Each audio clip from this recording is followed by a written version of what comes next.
রাজধানী উন্নয়ন কর্তৃপক্ষের স্বেচ্ছাচারিতা, ভবন নকশা পাশে অনিয়ম, ডিটেইলড এরিয়া প্ল্যান বা ড্যাপ ও ইমারত নির্মাণ বিধিমালা সংশোধনে 7 দিনের সময় বেঁধে দিয়েছে Dhaka city land owners association. এর আগে সকালে 9:15 থেকে মতিঝিলে রাজুকের প্রধান কার্যালয় ঘেরাও কর্মসূচি শুরু হয়।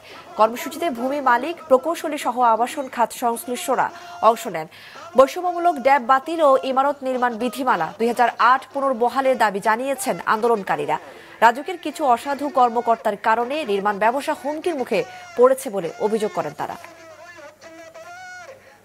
আজকে যদি আমরা ডেভেলপারদের কাছে আমাদের জমিটি দিয়ে থাকি তাহলে কি হচ্ছে, আমাদের এই জমিটি বিল্ডিংটি ভাঙলে যেখানে আমরা 6 তলা বেশি করতে পারছি না, আমরা যদি ডেভেলপারকে দিয়ে দেয় তাহলে আমাদের ভাগে আসছে 2.5 তলা, 2.5 তলা ভাগ দিয়ে আমরা কি করব। ঢাকা শহরে অনেকগুলো এরিয়া ভিত্তিক যে ড্যাপের নিয়মটা করেছে 2022-35, দেখা যায় এক এক জায়গায় এক এক রকম বৈষম্য করে রাখছে। যেমন মিরপুর এলাকায় কোনো জায়গায় ফার 2.77, সেটা আবার বসুন্ধরায় 4.50, পূর্বাচলে 4.50। এখন মিরপুর গণবসতি এলাকা, সেইখানে ফার কমায়া দিয়া মানে লো বিল্ডিং করায়া বসুন্ধরায় উচ্চ করে দিছে।